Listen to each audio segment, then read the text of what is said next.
नमस्कार दोस्तों, एक बार मैं फिर से आप सभी का स्वागत करता हूं यूपीएससी वाला फाउंडेशन चैनल पर। मैं हूं मोहम्मद आसिम। दोस्तों, एक बहुत ही इंटरेस्टिंग मोड पे कहानी आ चुकी है क्योंकि आज शुरू होने जा रहा है द मुगल्स, यानी कि मुगल एम्पायर के बारे में आज हम पढ़ेंगे। चैप्टर नंबर 4 क्लास 7 की एनसीईआरटी का। बहुत ही बेसिक्स दे रखे हैं, बहुत ज्यादा चीजें नहीं दे रखी हैं, लेकिन मैं आप लोगों को कहानी के रूप में सुनाऊंगा, कहानी की तरह से पढ़ाऊंगा और जो चीजें आपको फील कराने वाली है वो फील कराऊंगा कि कैसे चल रही थी चीजें। बहुत इंपॉर्टेंट है। तो ये चैप्टर में बहुत ज्यादा चीजें नहीं दी गई हैं। इंपॉर्टेंटली आपको मनसब, मनसबदार, है ना, जागीरदार, जब्त और ये आपका जात, सवार, ये सब क्या कॉन्सेप्ट्स हैं, इन सब कॉन्सेप्ट को क्लियर करूंगा।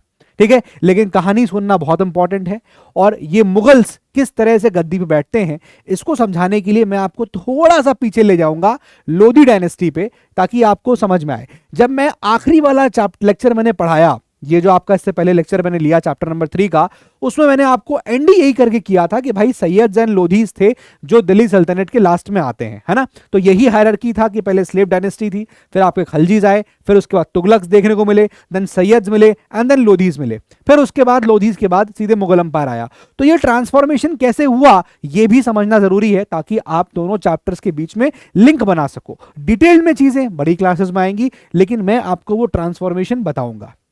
ठीक है, तो आज के इस लेक्चर में जिस शासक की मैं कहानी आपको बताऊंगा, जो कहानी मैं आपको सुनाने वाला हूं वो है बाबर की।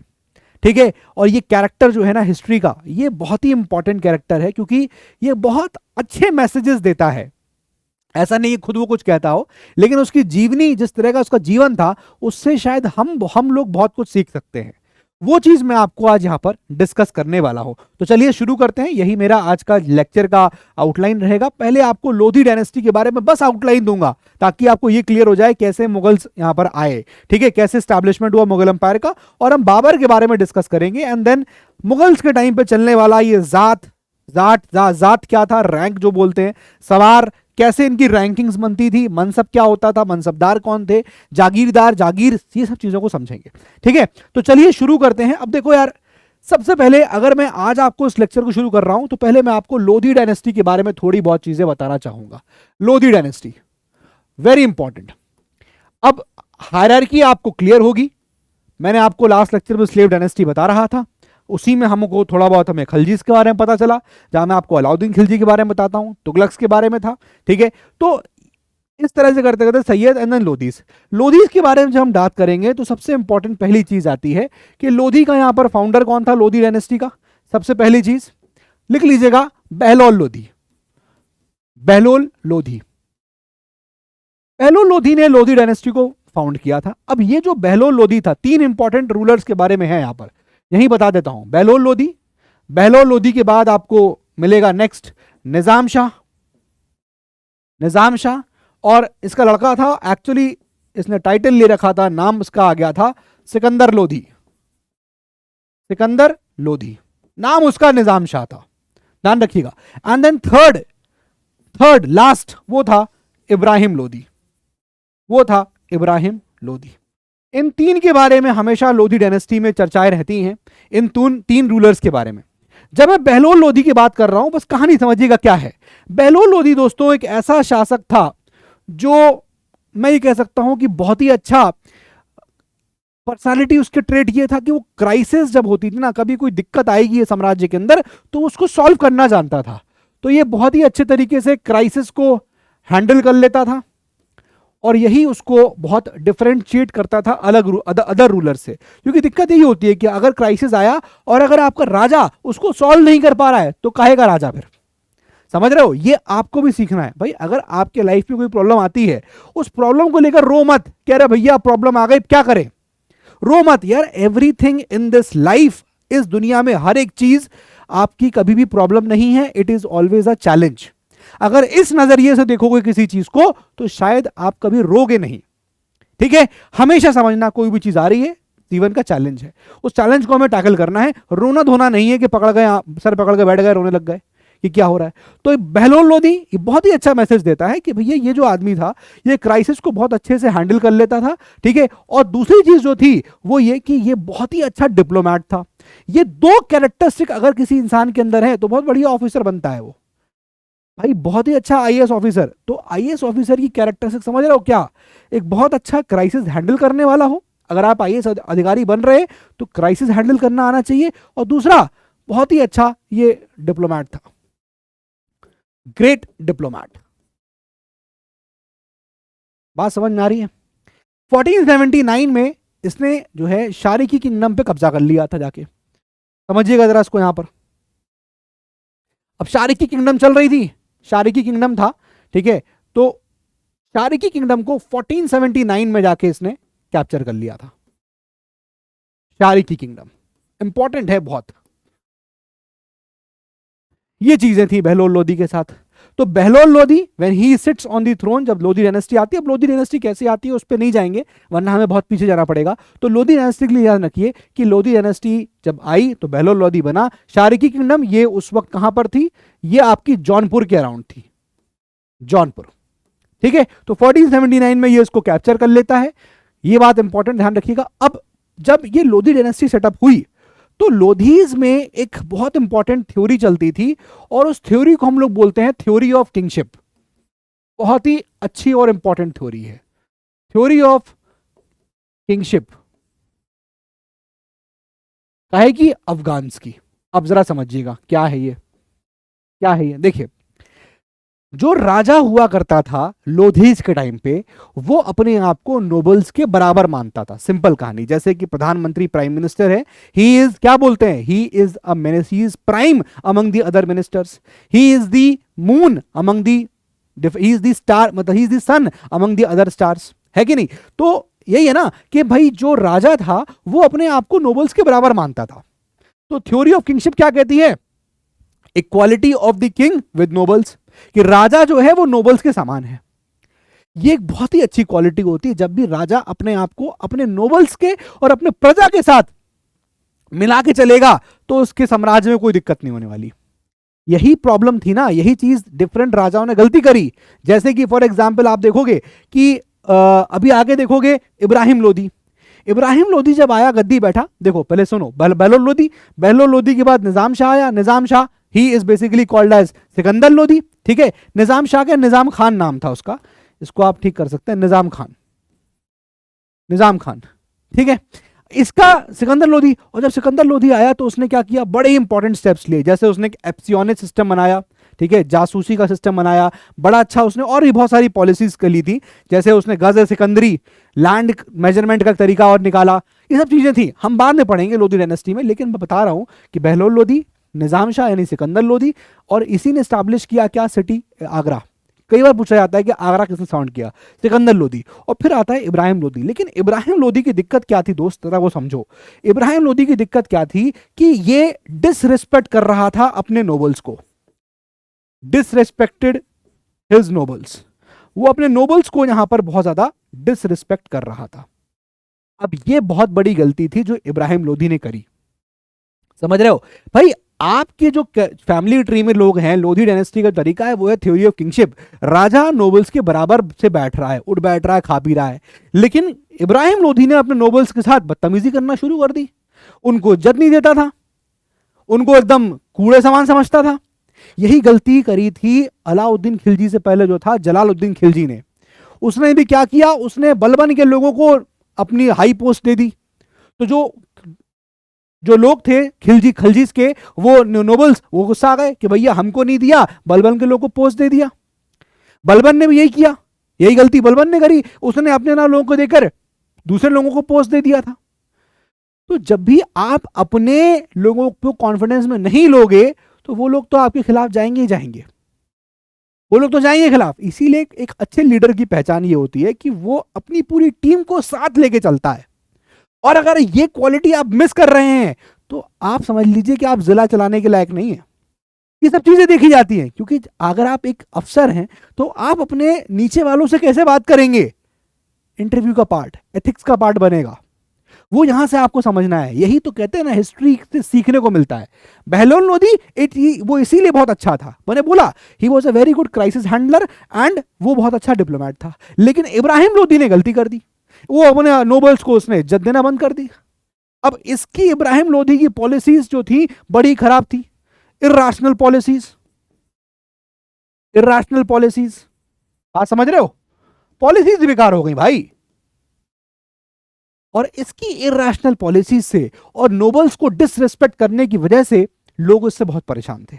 इसी वजह से आप देखिएगा कि इसका एक यहां पर एक व्यक्ति का नाम आता है, इनका चाचा था दौलत खान लोधी। दौलत खान लोधी, अब दौलत खान लोधी ने क्या किया, दौलत खान लोधी भी परेशान थे, अरे भैया समझ में नहीं आ रहा क्या कर रहा है। तो दौलत खान लोधी ने इनवाइट किया बाबर को, इनवाइट्स बाबर कि भैया तुम आओ और जरा इब्राहिम लोधी को समझाओ जरा क्या चल रहा है। सो दौलत खान लोधी इनवाइट्स बाबर, बाबर आता है और यहां पर लड़ाई लड़ता है इब्राहिम लोधी के साथ।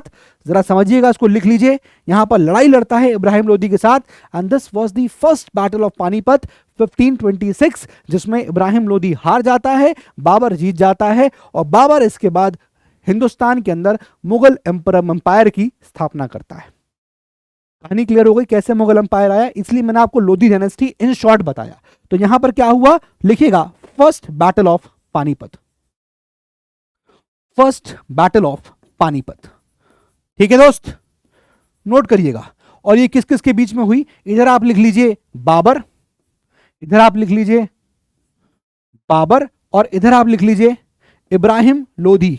आईएल लिख रहा हूं, इब्राहिम लोधी। इब्राहिम लोधी ने लड़ाई हार गया, लॉस्ट, और बाबर जो है वो जीत गया, वन। ये हुई थी आपकी फर्स्ट बैटल ऑफ पानीपत 1526, और इसी के साथ हमारा एस्टैब्लिशमेंट हो जाता है मुगल एम्पायर का। I hope this entire picture is clear, कैसे मुगल एम्पायर पिक्चर में आया। ठीक है, ये आपको बताने के लिए मैंने थोड़ा समय लिया आपका। ठीक है, अब एक बार फिर रिवाइज कर लेते हैं क्या। सिंपली लोधी डायनेस्टी आई, तीन important rulers, Bahlol Lodhi, Sikandar Lodhi and Ibrahim Lodhi. Bahlol Lodhi founded the Lodhi dynasty. ठीक है, अब इसके मैंने कैरेक्टर बताया आपको, क्या कैरेक्टरिस्टिक्स है, crisis handler, very good diplomat, अच्छा आदमी, मतलब बड़ा ही टैक्टफुल आदमी था। शारिकी किंगडम को ही कैप्चर कर लेता है 1479 में, जो आपका जौनपुर ग्राउंड है। फिर उसके बाद आते हैं निजाम शाह, यानी आपका निजाम खान, यानी कि सिकंदर लोधी। सिकंदर लोधी ने और बहुत अच्छे अच्छे स्टेप्स लिए, बहुत अच्छे अच्छे स्टेप्स लिए, जैसे कि उसने ओपन किचन सिस्टम लेके आ गया, फ्री डिस्ट्रीब्यूशन ऑफ उसने अनाज करवाया, है ना, प्राइसेस को कंट्रोल किया, गज़े सिकंदरी लाया, एप्सियोनिस सिस्टम बनाया, बहुत अच्छे अच्छे स्टेप्स लिए। डिटेल में पढ़ेंगे जब लोधी डायनेस्टी तब पढ़ेंगे, लेकिन अभी मैं आपको बता रहा हूं। उसके बाद जो पिक्चर में आया वो इब्राहिम लोधी। इब्राहिम लोधी ने गलती कर दी, उसने अपने नोबल्स को डिसरेस्पेक्ट करना शुरू कर दिया। लोग उससे गुस्सा आ गए कि आदमी पागल वागल तो नहीं हो गया है, अपने ही लोगों को थ्योरी ऑफ किंगशिप को ओवर रूल करके दूसरे लोगों को तवज्जो दे रहा है। दौलत खान लोधी से पर रहा नहीं गया। दौलत खान लोधी इनवाइट्स बाबर, बाबर आता है, इंडिया पहुंचता है, and there he fights a very important battle in 1526, that was first battle of Panipat. और ये बैटल यहां पर लड़ता है, इसमें इब्राहिम लोधी हार जाता है और बाबर यहां पर जीत जाता है, and this led to the establishment of Mughal empire in India. I hope ये बात समझ में आ गई होगी। इसका स्क्रीनशॉट ले लीजिए, फिर हम लोग उसको आगे बढ़ते हैं। ठीक है, चलिए अब please give the heading Mughal empire.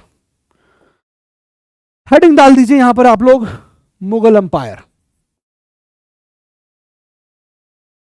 जिस तरह से आपके एनसीईआरटी में दे रखा है ना, उन्होंने मोटा मोटा दे रखा है कि मुगल एम्पायर में जितने भी रूलर्स आए सबके टाइम में क्या क्या चल रहा था, चाहे अकबर हो, चाहे वो हुमायूं हो, चाहे वो बाबर हो, कैसा भी हो। लेकिन मैं आपको थोड़ा सा यहां पर बाबर समझाऊंगा तो आपको समझ में आ जाएगा कि एनसीईआरटी में क्या लिखा हुआ है। ठीक है, मुगल एम्पायर। और मुगल एम्पायर में जब मैं बात कर रहा हूं तो मेरी बातें होंगी बाबर को लेकर। अब जरा कहानी समझिएगा, बाबर के बारे में पहले समझ लीजिए, इस कैरेक्टर के बारे में समझिए। बाबर जो है, इसका जीवन पूरा संघर्ष से भरा था, और ये एक बहुत ही इंपॉर्टेंट कैरेक्टर है हिस्ट्री का, क्योंकि ये ऐसे मैसेजेस देता है हमको जो हमें अपनी लाइफ में इनकलकेट करने चाहिए। क्या मैसेज देता है?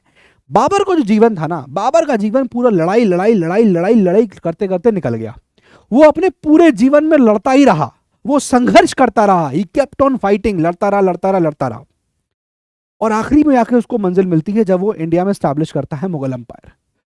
जब आप उसकी ऑटोबायोग्राफी पढ़ेंगे तुजुक बाबरी, तो वहां पर वो बताता है, एक बड़ा ही इंपॉर्टेंट स्टेटमेंट है, हर टीचर उसको बताता है, बड़ा ही इंपॉर्टेंट स्टेटमेंट है उसका। बाबर ने कहा कि क्या हुआ जो मैदान हार गए,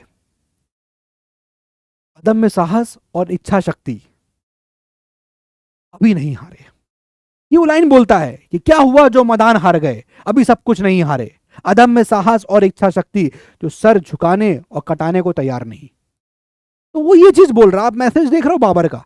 बाबर क्या कह रहा है कि भाई मैदान में हार गए, इसका मतलब ये नहीं सब कुछ हार गए, अभी मेरे पास अदम्य शक्ति है, अदम्य साहस है, मेरे पास इच्छा शक्ति है, मेरे पास विल पावर है, मैं कुछ भी अभी क्षमता है मेरे अंदर, तो मैं जीत सकता हूं। ये मैसेज वो दे रहा है, और यही चीज आपको समझनी चाहिए। आपको हार नहीं माननी है। आपको लगता है हर सेकंड डे लगता है अरे भैया यूपीएससी का इतना बड़ा सिलेबस है, कैसे होगा। यूपीएससी का एग्जाम ही ऐसा है, एवरी सेकंड डे आपको बहुत डिमोरलाइजिंग फील होगा, लेकिन यही यहां पर इस एग्जाम का चैलेंज है। जो इस प्रेशर को ले जा पाता है आगे तक, वही इस रेस में आगे पहुंचता है, वही जीत पाता है। बाबर ये एक बहुत अच्छा मैसेज देता है। वो लड़ता है, वो संघर्ष करता है, उसका पूरा जीवन लड़ाई में गया, उसका पूरा जीवन संघर्ष में चला गया, पूरा जीवन। जब वो स्टार्ट करता है, अब बाबर जो है ये लड़का था उमर शेख का, उमर मिर्जा शेख टू, उसका लड़का था ये। और इनका जो एम्पायर था वो फरगना जो वैली थी वहां पर था, चले जाओगे उधर अफगानिस्तान की तरफ, वहां पर था। तो ये 12 साल का था तब ये वहां पर गद्दी बैठ गया। इसके फादर का ये प्रिंसिपैलिटी, स्मॉल छोटा सा प्रिंसिपैलिटी था जो ये रूल करते थे, ये लोग, इसके फादर रूल करते थे बाबर के। अब बाबर की बात करेंगे अगर आप, तो बाबर फादर, नोट कर लीजिएगा ऐसे, फादर, मैं दोनों बताना चाहता हूं आपको ताकि आपको एक बात क्लियर रहे कि नहीं यार आदमी बड़ा तगड़ा था। और इसका रीजन ये है कि यार अगर आप बाबर को देखोगे ना, फ्रॉम द फादर साइड वो डिसेंडेंट है तिमूर का, from the mother side he is a defendant of Genghis Khan. जब मां बाप ऐसे थे, खून में ही लड़ाकूपन था, खून में ही योद्धा वाली फीलिंग थी। बाप तिमूर, मतलब बाप की साइड से वो तिमूर का डिसेंडेंट है, और माँ के साइड से वो चंगेज खान का डिसेंडेंट गलत बोलो, डिसेंडेंट है। माँ बाप का जो मतलब उनका जो फैमिली ट्री था, जब उसमें उन सब लोग के खूनों में योद्धा था, तो बाबर तो ऐसा होना ही था। लड़ा, खूब लड़ा, संघर्ष किया, गिरा फिर उठा, फिर लड़ा, फिर गिरा, फिर उठा, और करता रहा ये चीज वो करता रहा। अच्छा, उसके साथ हुआ भी कुछ ऐसे ही। आप ये चीज अपने साथ भी देखोगे, जब भी आप देखोगे ना कि यार आपको लगेगा यार कि यार मैं नहीं कर पाऊंगा, तो आप बहुत डिमोरलाइज होगे। और इसके साथ साथ आपके रिश्तेदार आपके आसपास आ जाते हैं, अरे यार कहाँ लगे हो तुम, क्या लगे हो, तुमसे नहीं हो पाएगा, मतलब आपको तुरंत डिमोरलाइज करेंगे। आप पता चल जाए कि आप आईएएस की तैयारी कर रहे हैं, बस फिर वो तुरंत शुरू कर देंगे डिमोरलाइज करना आपको। अरे उनका लड़का था, फर्स्ट अटेम्प्ट में हुआ है उनके लड़के का, सेकंड अटेम्प्ट में उनका लड़के का हो गया, पहले अटेम्प्ट में ऐसा कर दिया, वो नहा नहीं हुआ तो वो एग्जाम क्लियर कर दिया। आपको ऐसी बातें करके आपको प्रेशराइज करेंगे। ये चीज होता है, ये बहुत होता है। ये बाबर के साथ भी हो रहा था। बाबर वॉज वेरी टैलेंटेड, पहली चीज तो ये। और दूसरी बात, बाबर बहुत एम्बिशियस था। वो भले ही छोटे से प्रिंसिपैलिटी से आ रहा था, छोटे से प्रिंसिपैलिटी फरगना, बट उसका जो आइडिया था, उसका जो एम था, बहुत बड़ा था, बहुत बड़ा एम था। और ये चीज हमको बाबर हमेशा सिखाता है। ठीक है, तो बाबर का जो सिनेरियो है पूरा, वो आपको हमेशा याद रखना है। एक बार इसको जरा देख लीजिए, आपकी एनसीईआरटी जो है वो इसके बारे में यहां पर खूब अच्छे से बताती है। ठीक है, तो फादर जो है वो कौन थे, उमर मिर्जा शेख, फादर। और कहां रूल कर रहे थे, ये रूल कर रहे थे, मतलब क्या इनका एरिया था, स्मॉल प्रिंसिपैलिटी, स्मॉल प्रिंसिपैलिटी। कौन सी स्मॉल प्रिंसिपैलिटी है उनकी, ऑफ फरगना, ये ध्यान रखना। तो जो बाबर की स्टोरी है, वो स्टोरी आप देखोगे, उसकी पूरी स्टोरी जो जर्नी है वो हमको यहां पर पढ़नी है, फ्रॉम समरकंद, समरकंद ये सिटी है आपका, समरकंद टू दिल्ली। कैसे वो समरकंद से शुरू करता है और दिल्ली में बैठता है। तो जब वो 12 साल का था तब वो अपने यहां पर इसको गद्दी को होल्ड कर रहा था, लेकिन उसको वहां से निकलना पड़ा।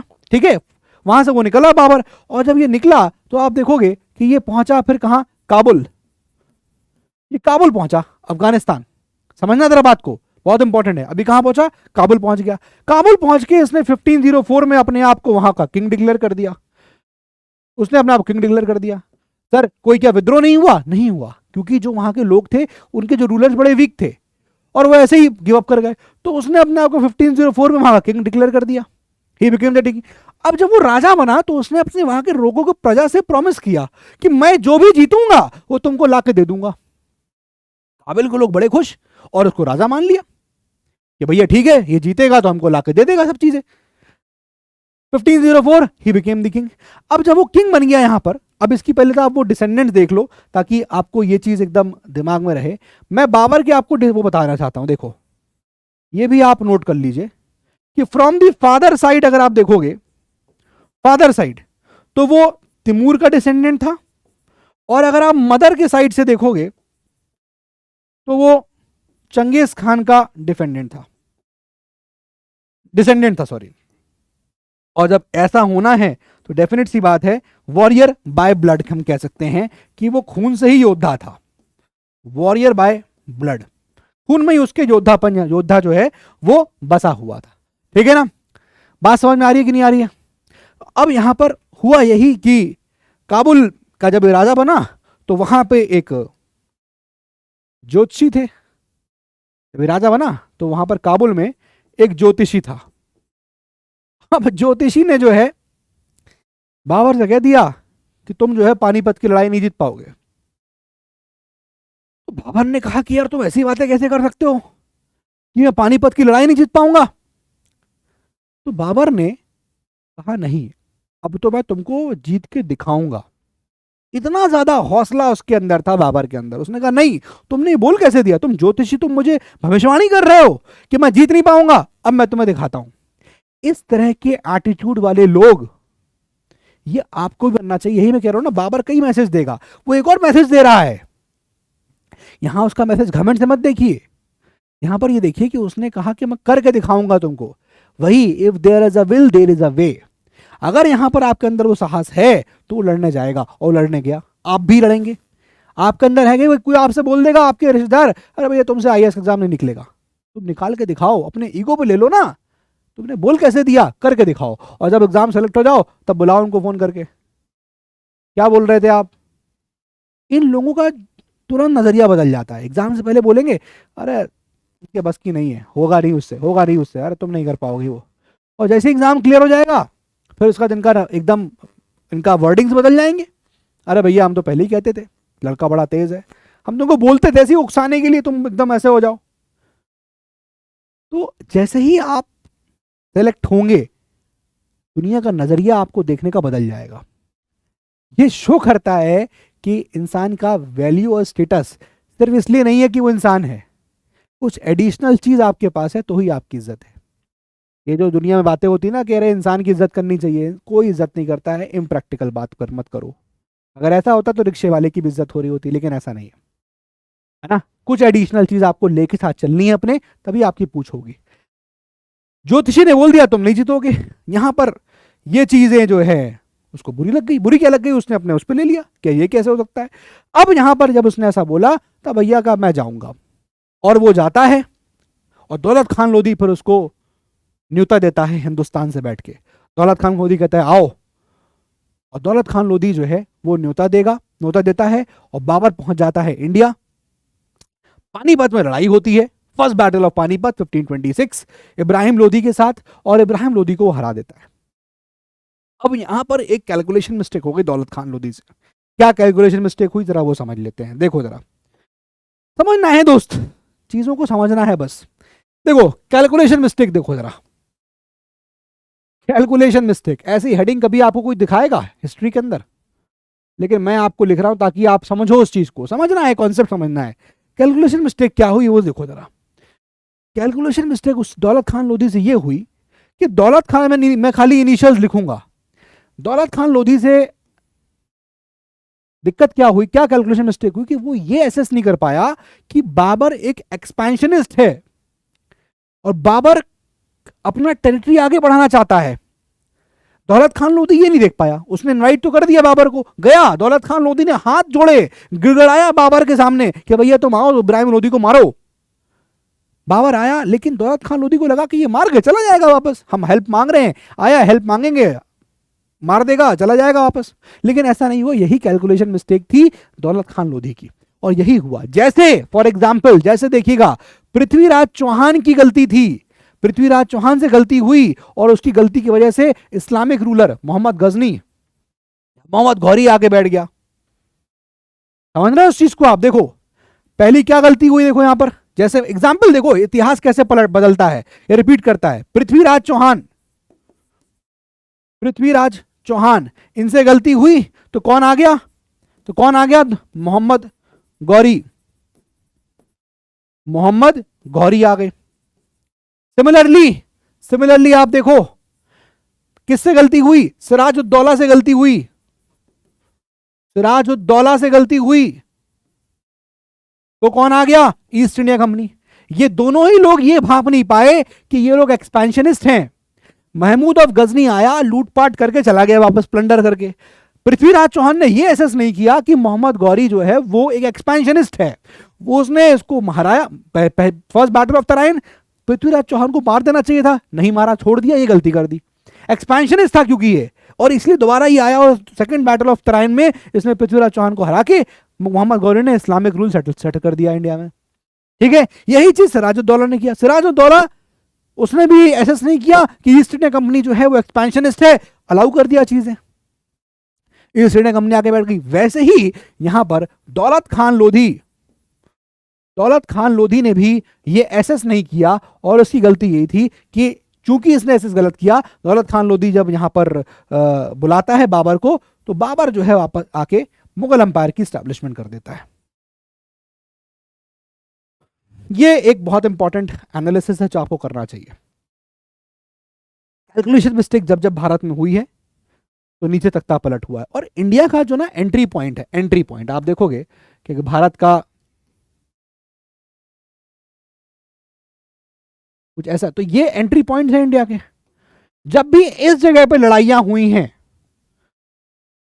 इस पर्टिकुलर फेज में, हमेशा इंडिया के अंदर तख्ता पलट हो गया है, हमेशा। First battle of Tarain, second battle of Tarain, अंदर क्या हुआ? क्योंकि यही एक एंट्री है ना इंडिया के लिए, यही एंट्री है, लैंड बाउंड्री एंट्री। तो लैंड पे जब भी यहां से कोई बाहर की पावर अंदर घुसना चाहती है, वहीं लड़ाई होती थी पहले। देखिए यहां पर सेकंड बैटल ऑफ तराइन, तख्ता पलट हुआ, अंदर तक, मतलब यहां पर मोहम्मद गौरी जीता, अंदर तख्ता पलट हो गया। दौलत खान लोधी, दौलत खान लोधी ने इनवाइट किया बाबर को, इब्राहिम लोधी हारा, तो इसी एरिया में फर्स्ट बैटल ऑफ पानीपत यहीं पर हारा, फिर आपका अंदर तख्ता पलट हो गया। दिस एरिया, वेस्टर्न एरिया जो है ना पूरा, ये पूरा एरिया कैप्चर, लड़ाई वाला जोन बना हुआ था। दिल्ली सल्तनत खत्म हो गए, मुगल अंपायर, तख्ता पलट, ठीक है। सिराजुद्दौला खत्म हो गए, ईस्ट इंडिया कंपनी। तो इस तरह से कई सारी बैटल्स हैं इंडिया में जो हमेशा हुई है, जिसके बाद तख्ता पलट हुआ है। ठीक है ना, इसको भी आप नोट कर लीजिए, काफी इंपॉर्टेंट है। फिर उसके बाद हम लोग आगे बढ़ते हैं। ठीक है, क्लियर? अब एक चीज और ध्यान रखिएगा कि ये जो यहां लड़ाई हुई इब्राहिम लोधी और उसकी, फर्स्ट बैटल ऑफ पानीपत, एक चीज और बताना चाहता हूं आपको। फर्स्ट बैटल ऑफ पानीपत ये कहां कहां, किसके किसके बीच में हुई थी? बाबर, बाबर और दूसरी तरफ कौन था? इब्राहिम लोधी। इब्राहिम लोधी के पास 1 लाख की सेना थी, 1 लाख, और बाबर के पास सिर्फ 40,000 की सेना थी, 40 के। लेकिन फिर भी बाबर जीत जाता है। बाबर यहीं पर मैसेज देता है कि सारी लड़ाइयां आप बंदूक या हथियारों से नहीं लड़ते हैं, कुछ लड़ाइयां दिमाग से लड़नी पड़ती है। ये चीज ध्यान रखिएगा, ठीक है। तो ये जीत जाता है यहां पर, और ये इब्राहिम लोधी हारता है। प्लीज नोट कर लीजिए इस चीजों को, नोट कर लीजिए। अब बाबर जो है वो आप देखोगे अपने एनिमीज की बहुत तारीफ करता है, एनिमीज की। वेरी इंपॉर्टेंट पॉइंट, ये बाबर की कैरेक्टरिस्टिक थी। अब बाबर का यहां पर एनिमी है Rana Sanga, but he is praising Rana Sanga, उसकी तारीफ कर रहा है राणा सांगा की। तो ये भी एक चीज थी जो बाबर के साथ यहां पर एड ऑन थी। ठीक है भाई, नाउ मूविंग अहेड, जब वो जीतता है, आज थोड़ा सा यहां पर जब वो यहां पर जीत जाता है इस बैटल को, battle of first battle of Panipat में। तो उसने प्रॉमिस किया था अपने लोगों से, याद करो, अभी मैं आपको बता रहा था, काबुल के लोगों से उसने प्रॉमिस किया था कि मैं जो भी जीतूंगा आप लोगों के लेके आऊंगा। और यहां पर बाबर ने वही किया। जब वो फर्स्ट बैटल ऑफ पानीपत जीता तो जीतने के बाद जो भी चीजें उसको मिली थी लड़ाई में, वो सब चीजें जाके उसने काबुल के लोगों को दे दिया। काबुल के लोग बड़े खुश हो गए, क्या बात है यार, क्या राजा है, जीता और उसने अपना वादा भी निभाया। That is why people of Kabul gave Babur the title of Qalandar. Note करिए, इसीलिए बाबर को टाइटल मिल गया क्या, कलंदर। बात समझ में आ रही है कि नहीं आ रही है? समझ में आ गया? ये टाइटल जो है कलंदर जो है वो उसको मिलता है। यहां तक क्लियर हो गया? वेरी इंपॉर्टेंट है। अब किसी को लगेगा कि यार ये तो बड़ा इमोशनल पार्ट था, वहां के लोगों को ये लगा कि राजा जो है वो जीत के आया और उसने हमको सारी भेंट दे दी जो उसको मिली। But it was actually a very strategic move by Babur. Babur के द्वारा बड़ी ही स्ट्रैटेजिक मूव थी, बड़ा होशियारी से स्टेप लिया था उसने। क्यों? क्योंकि उसको यह था कि भाई हमें अभी आगे और भी बहुत लड़ाई लड़नी है, और अगर हमने अफगानियों को मिला के नहीं रखा अपने साथ तो मैं आगे की लड़ाई नहीं लड़ पाऊंगा। और उसको पता था कि अफगानीज जो हैं वो बहुत अच्छे योद्धा हैं, लड़ाकू क्लास होती है, अफगानीज बहुत अच्छा लड़ते हैं। तो अगर वो अपने लोगों को खुश करता तो ही अफगानी साथ देंगे, और यही उसने किया। उसने यहां पर क्या किया बाबर ने कि जो भी जीता फर्स्ट बैटल ऑफ पानीपत से, वो जाके उसने काबुल के लोगों को दे दिया, और काबुल के लोगों ने उसको कलंदर का टाइटल दे दिया। ये उसका स्ट्रैटेजिक मूव था। और ये मूव इसलिए चला उसने क्योंकि सिंपल सी बात है कि जो भी जीता तो बाबर ने क्या किया, बाबर ने अफगानियों को अपने साथ मिला लिया। बाबर ने अफगानीज को अपने साथ मिला लिया, और बाबर ने अफगानी को मिलाने के बाद मार्च अहेड, वो आगे मार्च करने लगा, मार्च अहेड, रुका ही नहीं। अब मार्च अहेड, अब क्या हुआ, जब आगे बढ़ा तो सामने खड़े थे अब कौन, राजपूत। अब खड़े थे राजपूत। बात यह थी कि भैया राजपूत खड़े हैं, अब क्या करें। अफगानियों ने लड़ने से मना कर दिया। अफगानियों ने कहा भैया हम आगे नहीं जाएंगे, बहुत ज्यादा मारते हैं ये लोग। तो इन्होंने आगे जाने से मना कर दिया बाबर की सेना ने। अब बाबर ने यहां पर एक बड़ा ही रिलीजन कार्ड प्ले किया।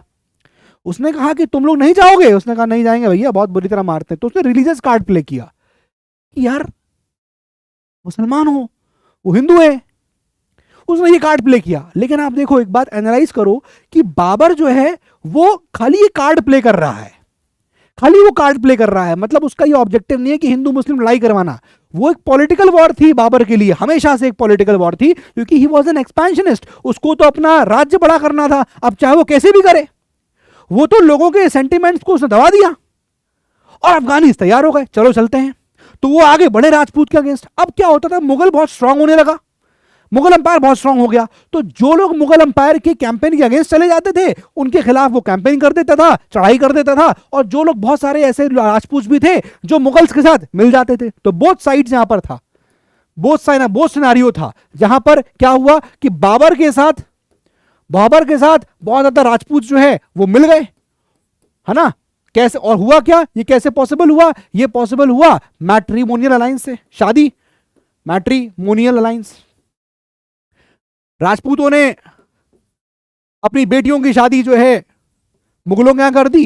लेकिन बहुत जगह ऐसे भी हुआ जहां पर बाबर के साथ राजपूत कभी नहीं आए, तो इनके खिलाफ बाबर जो है वो अपना कैंपेन चला देता था। ये सिनारियो यहां पर चल रहा था। बात समझ में आ रही है कि नहीं आ रही है? क्लियर हो रहा है कि नहीं हो रहा है? ठीक है। अब जब इसने ये काम किया, ये इसका और अच्छा स्टेप था। बहुत सारे राजपूत और जुड़ गए, अफगानी जुड़ गए, और इसने अपने सारी, खाली राजपूत नहीं, अफगानीज नहीं, इसके अलावा ईरानियंस, इंडियन मुस्लिम्स, इन सब से दोस्ती करी और इन सबको अपने अंडर मिला लिया। पावरफुल होता जा रहा था, बड़ा बड़ा पावरफुल किंगडम हो रहा था बाबर का और मुगलों का। अब इसके बाद क्या हुआ, अब ये रुका ही नहीं, इसके बाद आप देखिए क्या हुआ। इसके बाद you will see 1527, now he is fighting the battle of Khanwa. आगे बढ़ा खानवा, और इसमें लड़ाई लड़ी उसने किसके साथ, यहां पर लड़ाई हुई बाबर की वर्सेस राणा सांगा। इसमें राणा सांगा यहां पर लॉस्ट, हार गया, और बाबर यहां पर जीत गया। समझ रहे हो ना? बाबर ने क्या किया? बाबर ने पहले अफगानियों को खुश किया, जो फर्स्ट बैटल ऑफ पानीपत में जीता वो उसने दे दिया उनको, लोग खुश, कलंदर का टाइटल, लोगों का ट्रस्ट गेन हो गया। फिर उसके बाद उसने अफगानियों को मिला लिया, अफगानियों के बाद उसने राजपूतों को मिलाने की बात करी, मतलब राजपूतों पर चढ़ाई करने की बात करी, अफगानियों ने मना कर दिया, उसने दिमाग लगाया, उसने हिंदू मुस्लिम करवा दिया। उसके लिए पॉलिटिकल वॉर थी, कैसे हम एक्सपैंड कर जाएं, बस उसने गेम से खेल, दिमाग से खेला। राजपूत के ऊपर चढ़ाई करने लगे तो अफगानियों ने मना किया, लेकिन फिर वो रेडी हो गए। तो जो लोग मान जाते थे, मैट्रिमोनियल लाइसेंस हो जाती थी, बहुत सारी शादियां हो जाती थी एक दूसरे के उसमें, और जो नहीं मारते थे उनके खिलाफ वो कैंपेन करता था। यहां पर ये कैंपेन के बारे में बता रहा हूं। 1527 बैटल ऑफ खानवा, बाबर और राणा सांगा के बीच में लड़ी गई, जिसमें राणा सांगा यहां पर हार जाता है और बाबर जीत जाता है। वो यहां पर नहीं रुका। 1528 battle of Chanderi, battle of Chanderi, battle of Chanderi यहां पर हुई, Babur versus Medini Rai. Medini Rai lost and Babur won. फिर नहीं रुका, फिर आगे बढ़ा। 1529 now he is fighting battle of Ghaggar, is fighting battle of Ghaggar, Ghaghra. और यहां पर किसके बीच में हुई? बाबर वर्सेस महमूद लोधी। यहां पर ये हार गए और बाबर फिर जीत गया। अब देखिए उसकी कॉन्क्वेस्ट लगातार, ये कई बार क्वेश्चन एग्जाम में भी आ जाता है कि 1526 बैटल ऑफ पानीपत से लेकर ये सारी बैटल्स, 4 बैटल्स दी जाती हैं। कई बार दिया गया क्वेश्चन और कहा गया इसको अरेंज करिए हायरार्की, क्रोनोलॉजिकल ऑर्डर में। ये चीज इसको नोट कर लीजिए, फिर आगे बढ़ते हैं। ठीक है, अब बाबर की यहां इसके बाद डेथ हो जाती है, बाबर डाइज 1530। इंपॉर्टेंट चीज, और बाबर के बाद गद्दी बैठता है हुमायूं। अब वो कहानी यहां सबने सुनी होगी कि हुमायूं उसका लड़का था, बीमार था, तो बाबर मन्नत मांगता है कि भैया मेरे लड़के की जिंदगी बचा लो, और फिर उसके बेड के अराउंड 4 चक्कर काटने लगता है बाबर। ठीक है, बाबर मर जाता है, हुमायूं बच जाता है, और फिर गद्दी पे हुमायूं बैठता है। ये कहानी यहां पर आप लोगों ने सुनी होगी। ठीक है ना, ये कहानी यहां पर जो है हम लोग ने सुनी होगी। अब बाबर जो है वो एक तरीका यहां पर निकालता है लड़ाई लड़ने का। इन लड़ाइयों को लड़ने का उसका एक बड़ा अच्छा तरीका था। पहली चीज तो याद रखिएगा कि वो गन्स एंड आर्टिलरी यूज करने वाला, बहुत इंपॉर्टेंट, मतलब उसने गन्स एंड आर्टिलरीज का यूज किया था। ये एक इंपॉर्टेंट बात है। ठीक है, एक चीज तो ये, और दूसरा जो वॉरफेयर का तरीका था, लड़ाई लड़ने का तरीका था, वॉरफेयर मेथड, वो क्या था उसका? वो था तुगलुमा। क्या बोलते हैं इसको? तुगलुमा। मैं थोड़ा सा आपको एनसीईआरटी के बियॉन्ड बता रहा हूं ताकि कहानी आपको इंटरेस्टिंग लगे। तुगलुमा तरीका क्या था जरा समझिए। तुगलुमा, अब तुगलुमा में क्या होता था तरीका कि एक यहां पर इस तरह की फौज का सेटलमेंट होता था। एक आपका फ्रंट राइट है, फ्रंट लेफ्ट है, रियर राइट है, रियर लेफ्ट है, सेंटर में एक, ये लोग यहां निकल जाते थे और ये सेना ऐसे बीच में आती थी। ठीक है, और जो भी यहां सामने आर्मी है उसको घेर लेते थे। ये था तुगलुमा का तरीका, ये चीज चल रही थी। फिर हुमायूं आता है, हुमायूं कहानी हम लोग आगे और पढ़ेंगे, लेकिन हुमायूं उसके बाद यहां पर बैठ जाता है। अब मुगल ट्रेडिशन क्या था सक्सेशन का, वो जरा जो आपके एनसीईआरटी बताया गया है वो और लिख लीजिए। मुगल्स का तरीका क्या था सक्सेशन का? देखो यार, मुगल्स जो है वो इस चीज से बिलीव नहीं करते थे, क्या? रूल ऑफ आपका एक वर्ड यूज किया गया है जिसको हम लोग बोलते हैं एनसीईआरटी में है प्रीमोगेनेचर। ठीक है, मतलब कि भैया राजा की डेथ के बाद जो सबसे यंगेस्ट लड़का है उसका वो राजा बनेगा। वो इसमें बिलीव नहीं करते थे, रादर देन वो बिलीव कर रहे थे कोपार्सनरी। ये आज भी आपको जो हिंदू लॉ चलता है उसमें मिलेगा, coparcenary, division of the succession. ठीक है, इसको फॉलो कर रहे थे। तो मुगल्स के अंदर ये चीज फॉलो करी जाती थी। अब बाकी रूलर्स के साथ क्या रिलेशन थे मैंने आपको बता दिया, ये भी हेडिंग आपके एनसीईआरटी में वो मैं एक्सप्लेन कर चुका हूं, इसलिए मैंने आपको कहानियां बताई उसकी जगह। ठीक है, आप अपना एनसीईआरटी खोलिए, देखिए जरा, वहां हेडिंग दी गई है कि अलग रूलर्स के साथ क्या रिलेशंस थे। तो बता दिए मैंने आपको, अफगानी के साथ क्या थे, उसने सबको मिलाया अपने साथ, राजपूतों के साथ क्या थे। अब एक बात ध्यान रखिएगा कि उसने जब सब लोगों को मिला लिया, ठीक है, अपने साथ जो मिलाया, अब इतना बड़ा साम्राज्य उसका हो गया था, तो उसने क्या किया, उन सब लोगों को जो उसने सबको अपने साथ सबको मिलाया, उनको हम बोलते थे मनसब्स, या उनको बोलते थे मनसबदार। ठीक है, मनसबदार मतलब क्या हो गया, एक रैंक को लेकर बोला जा रहा है।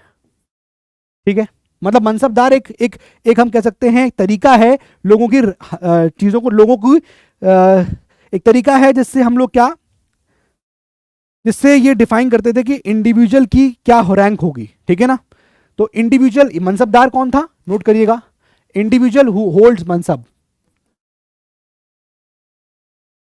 Who holds mansab. कुछ ज्यादा है नहीं, बीच की चीजों को आपको बस रीड करना है एनसीईआरटी के हिसाब से। और मनसब का मतलब यहां पर क्या हो गया, मनसब का मतलब था रैंक, रैंक और पोजीशन। बात समझ आ गई। तो इस मनसब के हिसाब से, जो मनसब के हिसाब से चीजें डिफाइन होती थी, क्या क्या, जैसे फॉर एग्जांपल देखिए, मनसबदार को यहां पर 3 चीजें डिसाइड करनी पड़ती थी इसके हिसाब से। क्या क्या, एक तो होता था जो उसकी रैंक, उसकी रैंक डिसाइड होती थी इससे। दूसरा, उसकी चीज डिसाइड होती थी कि क्या, सैलरी डिसाइड होती थी मनसबदार की। और तीसरी चीज क्या डिफाइन होती थी, उसकी मिलिट्री सर्विसेज या मिलिट्री जो उसका कंट्रीब्यूशन है वो यहां पर डिफाइन होता था। एनसीईआरटी उसको वर्ड यूज करता है, मिलिट्री रिस्पॉन्सिबिलिटीज, वो यहां पर उसकी डिटरमाइन होती थी। अब जरा समझो कैसे इस चीज को किया जाता था, बड़ा सिंपल कॉन्सेप्ट है, कुछ भी इसमें नहीं है। देखो यार, मनसबदार होते थे, इतना बड़ा अंपायर है, चलाने के लिए मनसबदार चाहिए, जैसे कि आपको मैंने लास्ट लेक्चर में बताया था इक्तेदार।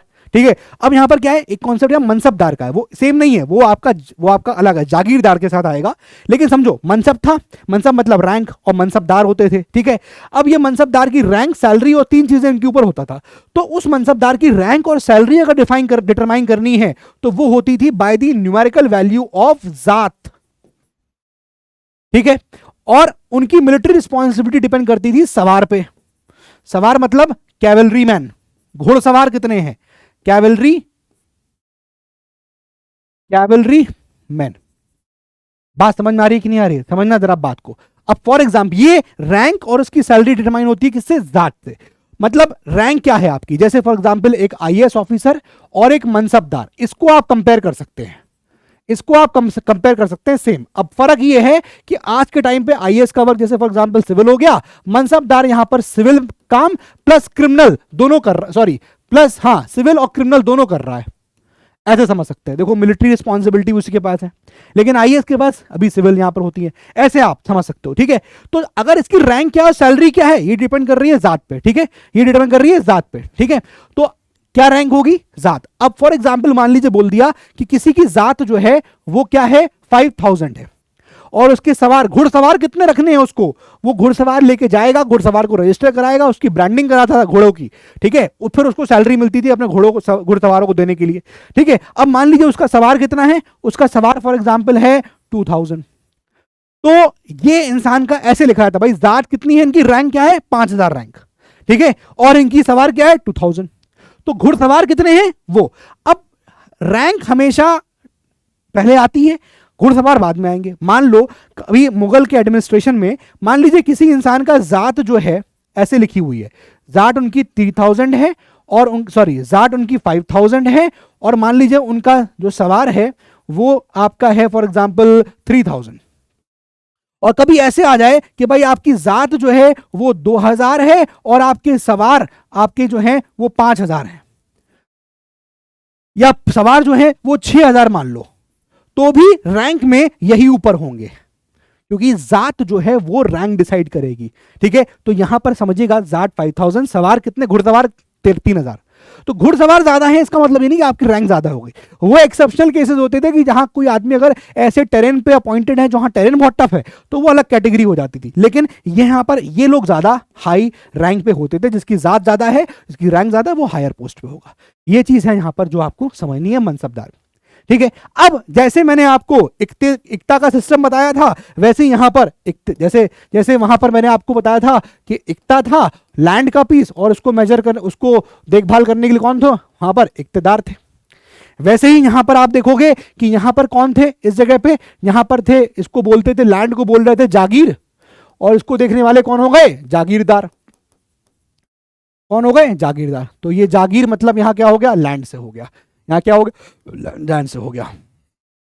अब ध्यान रखिएगा कि यहां पर जो जागीर है, यहां पर जो जागीर है, लैंड, पीस ऑफ लैंड है, उसको कौन देख रहा है? जागीरदार। लेकिन इनके पास जो राइट था वो सिर्फ और सिर्फ ये था कि वो कलेक्ट कर सकते थे रेवेन्यू, ठीक है ना। तो इस चीजों को हम लोग यहां पर अभी और डिटेल से देखेंगे। आपकी एनसीईआरटी में भी इसके बारे में दिया हुआ है, बट इसमें ज्यादा ऐसा कुछ नहीं है कि आप काफी परेशान हो जाओ। ये चीज फर्क था, जैसे कि इक्ता होता था उसको इकदार देखते थे, वैसे ही जागीर था वो जागीरदार देखते थे। एक तो ये चीज हो गई, ठीक है ना। और मनसब वाली चीज याद रखिएगा, जात सवार ये सब क्या है, सिंपल याद रखिएगा। तो जात सवार कॉन्सेप्ट क्लियर हो गया आपको, ठीक है। इसमें और कुछ ज्यादा है नहीं, यही चीज है। Mansabdar, individual who holds मनसब, rank, और क्या क्या कैसे कैसे डिसाइड हो रहा था वो ध्यान रखिएगा। ये एग्जाम्पल समझ में रखिएगा, इस एग्जाम्पल से आप क्लियर कर सकते हैं। और ये एग्जाम्पल ध्यान रखिएगा कैसे आप बनाएंगे। भाई मनसबदार मतलब आईएएस अफसर हो गया एक तरीके से उस वक्त के ब्यूरोक्रेटिक, उनके मुगलों के ब्यूरोक्रेटिक सिस्टम में, ठीक है ना।